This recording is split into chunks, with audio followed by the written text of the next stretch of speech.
Pneumonia फेफड़ों की एक ऐसी बीमारी जिससे सबसे ज़्यादा प्रभावित होते हैं छोटे बच्चे, और ऐसा देखा गया है कि दुनिया भर में सबसे ज़्यादा छोटे बच्चों की मौतें निमोनिया की वजह से ही होती हैं। आपके तमाम सवालों के जवाब देने के लिए यहाँ पे मौजूद हैं हमारे स्टूडियो में डॉक्टर ज्योति, हमारी आयुर्वेदा एक्सपर्ट। बहुत बहुत स्वागत है आपका। धन्यवाद। सबसे पहले मैं आपसे ये जानना चाहूँगी कि निमोनिया से कैसे बचा जाए। सबसे पहले खुद को ठंड से प्रोटेक्ट किया जाए। Let's not be very brave कि मैं स्वेटर नहीं पहनूंगा, बहुत अच्छा लगूंगा। अच्छा। क्योंकि ठंड किसी कारण से, जो हम आयुर्वेद के मतानुसार, ठंड श्लेष्मा की कारक है, और यही श्लेष्मा बाद में लंग्स में और ब्रोंकाई में डिपॉजिट होकर निमोनिया को कॉज करती है। अच्छा। Pneumonia is a very wide term. Ayurveda के हिसाब से फुफ्फुस की जितनी भी, दैट मीन्स द लंग्स की जितनी भी बीमारियां हैं वो सब निमोनिया के अंडर आ जाती हैं। That includes TB also. अच्छा, तो वो ठंड की वजह से ज्यादा बढ़ जाता है निमोनिया, या ठंड- शुरुआत ही निमोनिया की ठंड की वजह से होती है? ऑलवेज समहाउ आपकी बॉडी के टेम्परेचर में कोई डिफरेंस आया, आपने एकदम गर्मी से आप ठंडे में गए, ठंडे से गर्म में गए, या कॉन्टिन्यूसली आप ठंड के प्रभाव में रहे, तो निमोनिया होने के चांसेस बहुत ज्यादा हो जाते हैं। क्योंकि that time as a reaction to ठंड हमारी बॉडी श्लेष्मा का प्रोडक्शन ज्यादा करती है, and that deposition in the lungs is only called as pneumonia.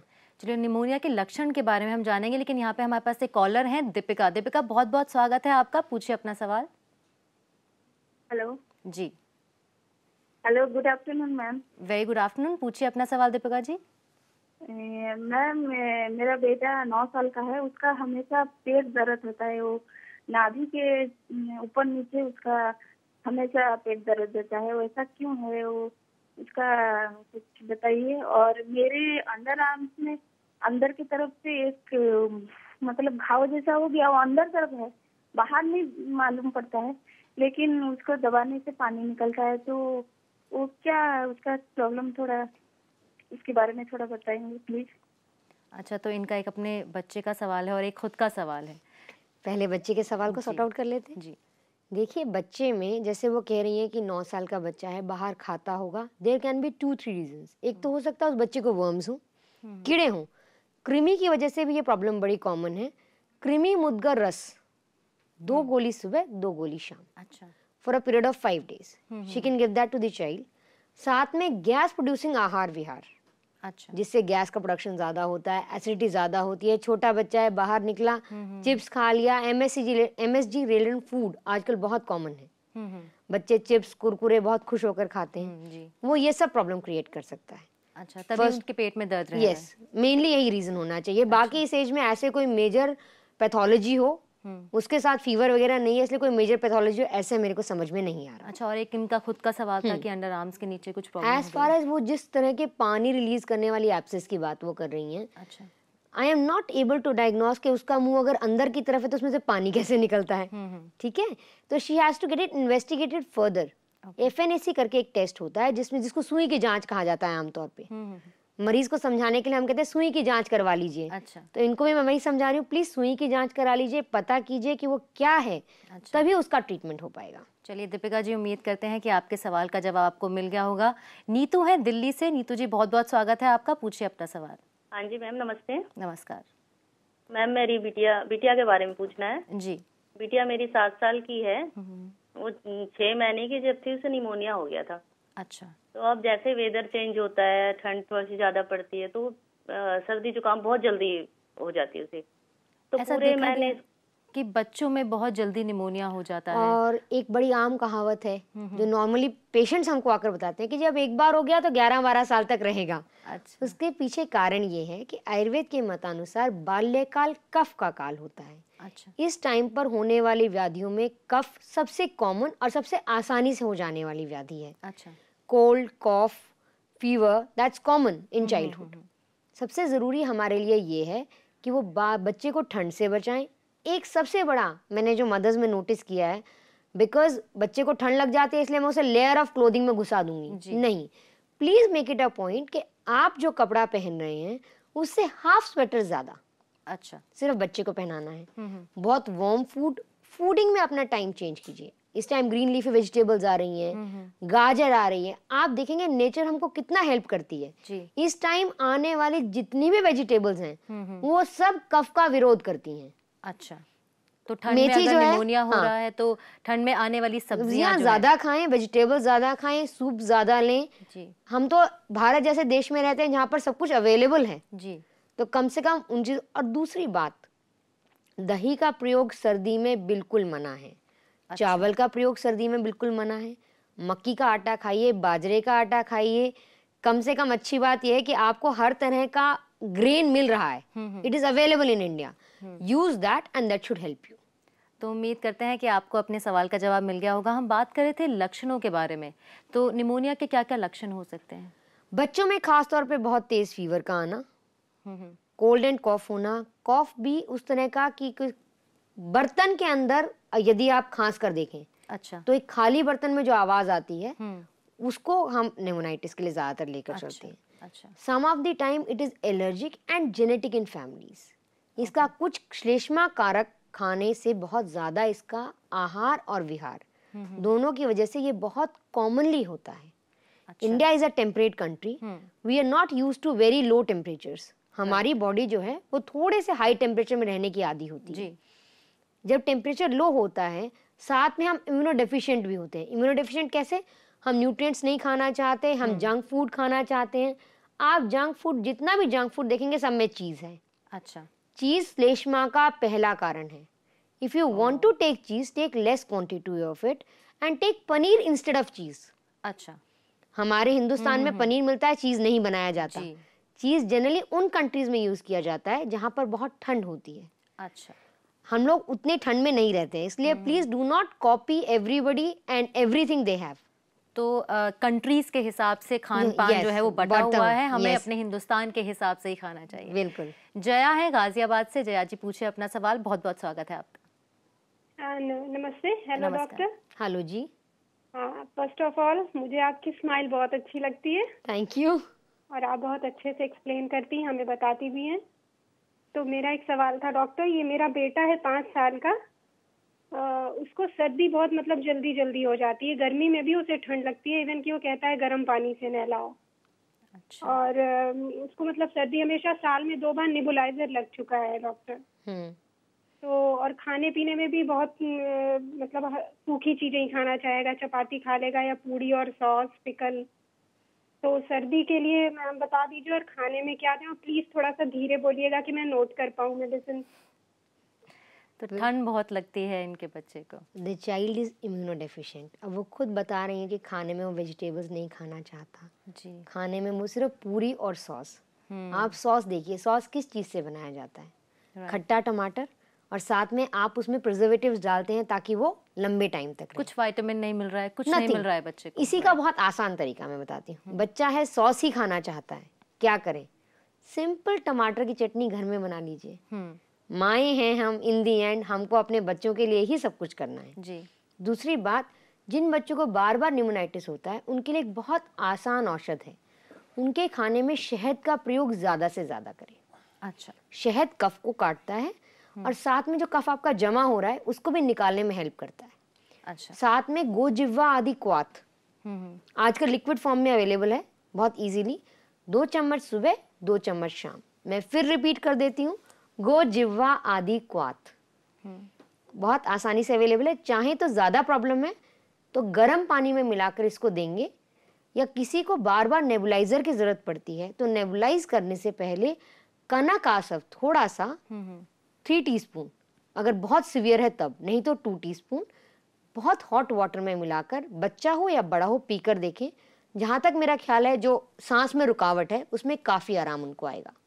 हम लक्षणों की बात कर रहे थे, तो और क्या क्या लक्षण हो सकते हैं निमोनिया के? इसका सबसे डिफिनेटिव लक्षण होता है टाइटनेस ऑफ चेस्ट। अच्छा। आपको सांस नहीं आ रहा है, आप बहुत ब्रेथलेस फील कर रहे हैं, बहुत टाइटनेस लग रहा है, but you have to differentiate कि वो कॉफ के साथ हो। अच्छा। Tightness of chest is also a symptom in angina, लेकिन आपको ये देखना है कि वो और ये अलग अलग हैं। अच्छा। दूसरा, बार बार कॉफ हो रहा है, कोल्ड हो रहा है, इसका मतलब यह है कि आप अपने आप को वायरल डिजीज से प्रोटेक्ट नहीं कर पा रहे हैं। अच्छा। Pneumonitis can also be because of virus diseases. मेरा आपसे यही सवाल था कि हमें नॉर्मली भी कॉफ और कोल्ड हो जाता है सर्दियों में, तो कैसे डिफरेंशिएट करेंगे कि हमें निमोनिया हुआ है या हमें नॉर्मल कॉफ एंड कोल्ड है? जब फीवर बहुत ज़्यादा हो जाए, 5 दिन के बाद भी आपको आराम ना आए, you have to give yourself 3 to 5 days to differentiate between viral pneumonitis and bacterial pneumonitis. अच्छा। बैक्टीरियल न्यूमोनाइटिस अगर मान लीजिए 5 दिन लेने के बाद भी आपको फीवर कॉन्टिन्यूसली आया जा रहा है, you not feeling good at all, आपको ब्रेथलेसनेस हो रही है, दैट इज द टाइम, अगर वो 2 ही दिन हुए हैं फीवर को आते हुए भी, you should rush to the doctor. अच्छा, तो ज़्यादातर देखा गया है कि निमोनिया छोटे बच्चों में ज़्यादा होता है और सर्दियों के वक्त ज़्यादा होता है, तो सर्दियों के वक्त अपने बच्चों को निमोनिया से प्रोटेक्ट करना बहुत ज़रूरी है। इस वक्त हो गया एक छोटे से ब्रेक का, हम यहाँ पर ले रहे हैं एक ब्रेक, लेकिन ब्रेक के बाद भी हमारा निमोनिया के ऊपर ही चर्चा जारी रहेगी। बने रहिए हमारे साथ।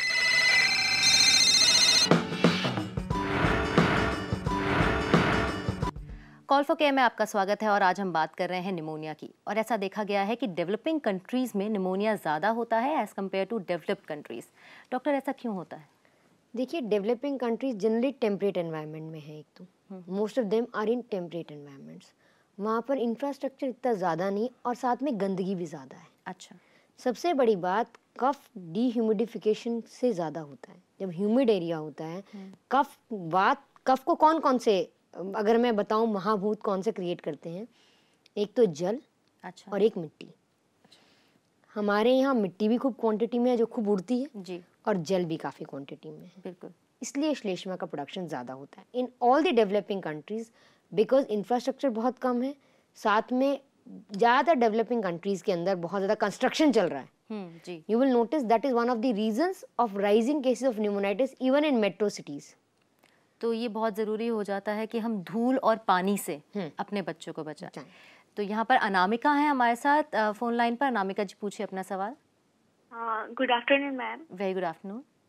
मेरा सवाल है कि मेरी बहन जो अस्थमा पेशेंट है और वो उसकी उम्र है 19 साल, तो उसको मतलब वो एस्थिलीन का यूज़ करती है और जैसे रात को सोती है कभी कभी उसका दम घुटने लग जाता है और काफ़ी तेज सांस चलने लग जाती है और वो अस्थमा लेने के बाद ही उसको राहत मिलती है। मैं ये जानना चाहती हूँ कि वो अस्थमा से आगे चल के कोई खराबी, ये एस्थिलीन से आगे चल के कोई खराबी तो नहीं होने वाली है, और एक तो वो सब्जी भी बिल्कुल नहीं खाती है, सिर्फ रोटी और दूध खाती है, बस यही सब खाती है, मीठी चीजें ज्यादा खाती है और बहुत ज्यादा खाती है, कफ भी उसको बहुत होता है। जी, तो एस्थमा की प्रॉब्लम है, उसका वो सोल्यूशन मांग रहे हैं। अपनी सारी प्रॉब्लम उन्होंने बताई भी, ट्रीटमेंट भी खुद कर दिया, खुद ही ने बताया वेजिटेबल्स नहीं खाती हैं, इम्यूनो कॉम्प्रोमाइज्ड हैं। रही ये एक बहुत बड़ा मिथ है कि शायद एस्पिरिन इनहेलर लेने से प्रॉब्लम ज़्यादा होती है। The inhaler is the same medicine that we take orally, सिर्फ क्योंकि हम उसको सही जगह पे पहुंचाने के लिए सही रूट का इस्तेमाल करते हैं, इसलिए उसकी क्वांटिटी बहुत कम हो जाती है। इसलिए first of all I have to tell everybody कि एस्पिरिन इनहेलर कोई इतनी खराब चीज नहीं है। नस्से का प्रयोग आयुर्वेद में भी बताया गया है। अच्छा। बहुत सारे लोग ये समझते हैं कि शायद ये कोई नया कंसेप्ट है, नहीं। नस्से का प्रयोग आयुर्वेद में भी सुश्रुत ने उस टाइम बताया था जबकि शायद ह्यूमन इवोल्यूशन बहुत प्रिलिमिनरी स्टेज पे था। राइट। षडबिंदु तेल आता है, जिन लोगों को एस्थमा की प्रॉब्लम है वो उसको नस्से के रूप में प्रयोग कर सकते हैं। नस्से से आपका, नस्से से मेरा मतलब है जैसे आप इनहेलर लेते हैं ओरली, ऐसे ही नाक में जब आप बूंद डालते हैं, that is called as nasya, but that is normally done after a panchakarma therapy. आप पहले जितने भी दोष हैं उनका वमन और विरेचन कर कर उनको एक सही क्वांटिटी में लाइए, फिर नस्से का प्रयोग कीजिए, आपका इनहेलर भी छूट जाएगा। But she will need to visit a panchakarma expert to get this. चलिए अनामिका जी, उम्मीद करते हैं कि आपको अपने सवाल का जवाब मिल गया होगा। जूही है दिल्ली से। जूही जी, बहुत बहुत स्वागत है आपका, पूछिए अपना सवाल। ये मेरा बेटा है 11 साल का, उसको 4-5 साल से टॉन्सिलाइटिस की प्रॉब्लम है, वाइट पैच भी टॉन्सिल पे हो जाता है उसके, दवाई भी एंटीबायोटिक्स भी देना पड़ता है, बट अभी से इतना खाना पड़ता है। अभी मैं इसको फिलहाल कम देती हूँ एंटीबायोटिक्स और सीतोप्लादी वगैरह शुरू कर रहा है, नाक भी बंद रहती है, रात में मतलब आवाज आती है इसके नोज से। तो क्या कर सकते हैं जिससे इसको धीरे धीरे थोड़ा इम्प्रूव किया जा सके? आजकल लोग अवॉइड कर रहे हैं एंटीबायोटिक्स देना और वो नेचुरल थेरेपी पे ज्यादा जा रहे हैं। I am very happy to listen कि वो सीतोप्लादी चूर्ण ऑलरेडी स्टार्ट कर चुकी हैं। उसके साथ टंकण भस्म शहद में मिलाकर एक किसी भी बड़ी लकड़ी पर बांधकर उससे टॉन्सिल्स को पेंट कर लीजिए। अच्छा। एज अ रिजल्ट टॉन्सिल्स अपने आप रिड्यूस हो जाएगा। That is on site treatment. On site treatment करने से सितोप्लादी ज़्यादा इफेक्टिव हो जाएगा, इफेक्ट जल्दी आएगा। टंकण भस्म इज़ वेरी इजीली अवेलेबल। टंकण भस्म शहद में मिलाकर अच्छा। उसको एक पेंट की तरह गले में पेंट कर लेंगे तो the child will of course feel better. तो इसको बाहर से अप्लाई करना है, हाँ, इसको आराम खाना से, है? बिकॉज आप टॉन्सिल्स को यहाँ देख सकते हैं। When you move your tongue out, you are able to see the tonsils। और सिर्फ उसको पेंट करना है और कुछ नहीं कर सकते। टंकण भस्म के गरारे तो कर सकते हैं, उससे भी आसान तरीका, सिंपली वो भी कर लेंगे तो रिलीफ आ जाएगा। फिलहाल वक्त हो गया एक छोटे से ब्रेक का। ब्रेक के बाद जल्द हाजिर होते हैं।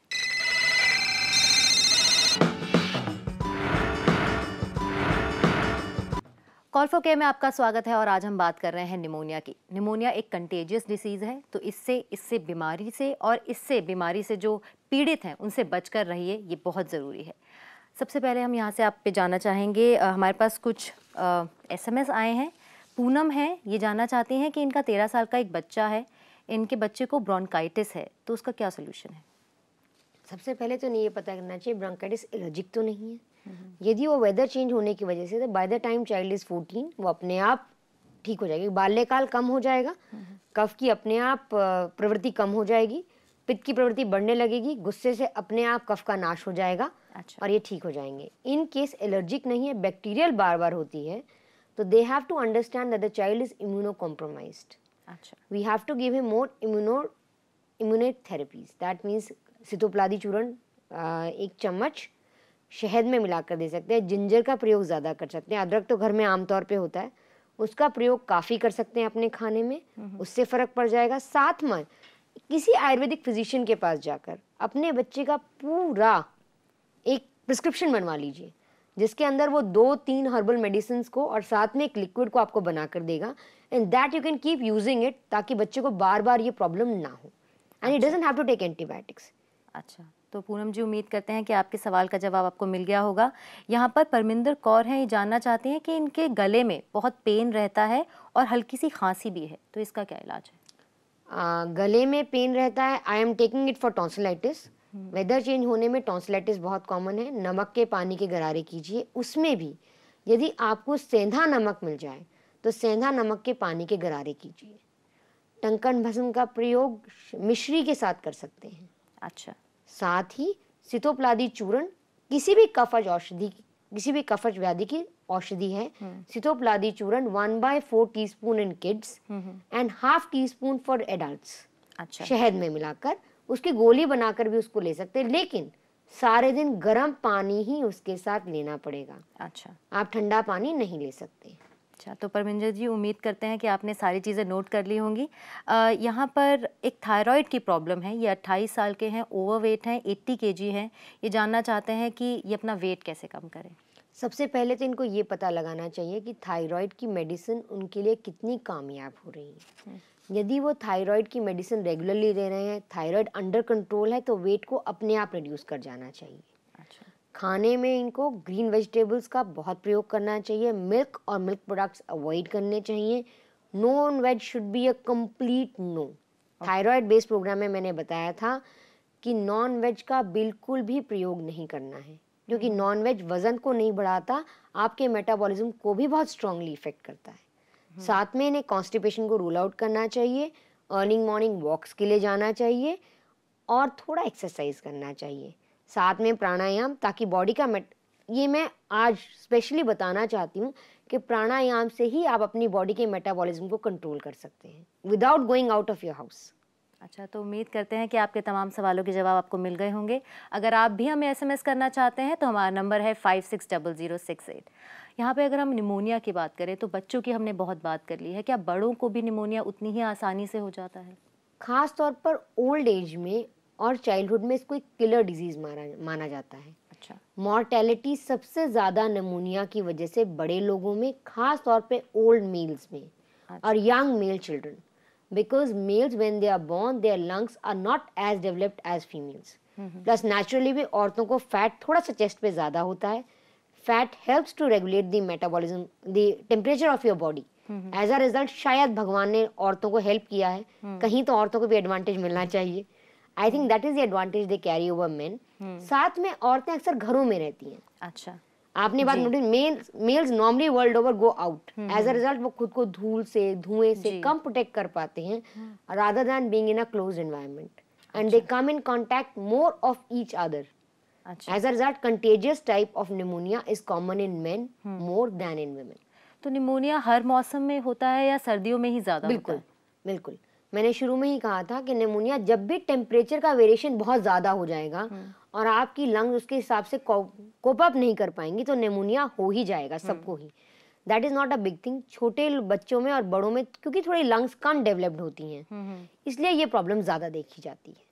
अच्छा, तो जब भी निमोनिया हो तो किस तरह से अपने आप को एक्स्ट्रा केयर करें, एक्स्ट्रा प्रोटेक्ट करें कि आगे हमें ये प्रॉब्लम ना हो? दवाई के साथ साथ खुद को वार्म रखना भी बड़ा जरूरी है।